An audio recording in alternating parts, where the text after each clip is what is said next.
Hi everyone, this is Dale again.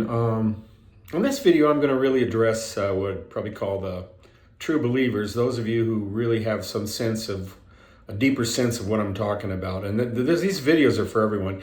And these actually would be for people who don't have that sense of a deep belief about this. But I warn you, it's the next few videos are probably going to be a little tough. But that's okay. They'll help you. They'll help you. It kind of like work like a pachinko machine. You shoot some ideas up, and they go up in the air, and then they drop down, and everything rearranges itself. And that's a good thing. That's how willingness works. Willingness isn't a when you really work with willingness, it's not a linear thing like will is. You open yourself up to the universe, and the universe just rearranges everything into a picture that's much more wide and inclusive and beautiful. But talking about a friendly and hostile universe, I want to talk about that because one of the things that I've addressed is that, and why I'm doing these videos, is to create a group of people that want to be listeners, and more, that's kind of the way we'll go about it, being listeners to each other, learn how to listen, which will be about intimacy. And that what I have seen is that I have a lot of that I'm sharing on these videos that were things that, and I'm never alone, but primarily I was doing all these journeys, what seemed to be kind of individual, more locked in with my ego and my personality than with other people. There were some other people who could share with it, but for the most part I was just pretty much on my own. I wasn't on my own, but that's kind of how that whole concept of individuality works. You can kind of deceive yourself into believing you are alone, and that's what the experience looks like.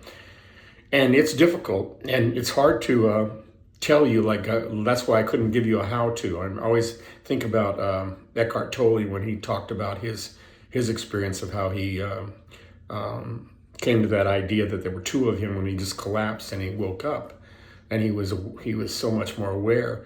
And then in his books later on, especially The New Earth, it seems like he tried to describe how to do that. And the reality was, he didn't do it that way. He didn't, the things he was describing, he was looking backwards, looking at and seeing rationale that fit. But that rationale didn't get him to where he got. And that's really what this is about. But I do think that coming together is kind of that piece of rationality that really, as far as the plan, I think that's a good plan, the coming together and to experience this mystically together. Because individually, I'm gonna talk about some of this stuff and the things that I do and how I work with my mind and how I work with these concepts and stuff. And I think that's good because if anything, it's going to whet the appetite for those of you who maybe haven't seen these things yet or experienced this. And for those of you who are going through it kind of will create, I think, help with the attraction of getting this group going. Because the living in a friendly and hostile universe, it is, again, this came from a quote from Albert Einstein when he said the most important decision we make is whether or not we live in a friendly or hostile universe.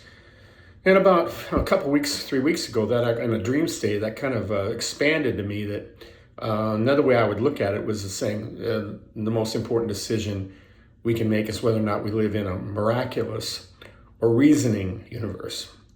A miraculous or reasoning one, which to me is the friendly or the hostile one. And the friendly one is one of flow, complete flow.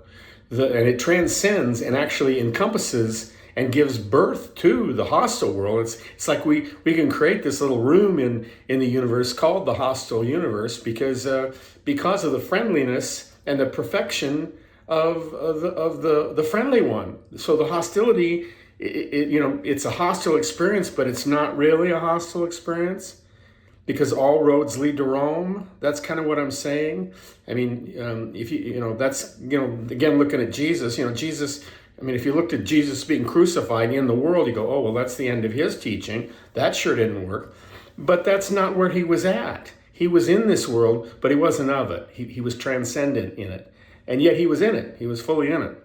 And that's really what I'm seeing about these videos, is to teach that way about being fully in it, and but not of it, and what that looks like, and what and how you use your mind with that, because there's some definite ways that you have to do that, to actually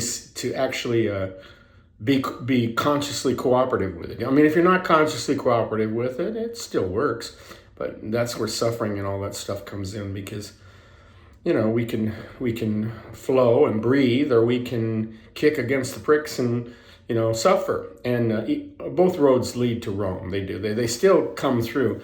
But that's not why I'm doing this. I'm trying to do what I want to do. Is I want to enter a group. I want to be one of those 10 people that help the world transform, and I want to be a part of a group that is intimate and makes and so the journey is one that's, like Jesus says, my way, is my burden is my yoke is easy, my burden is light. Okay, next video.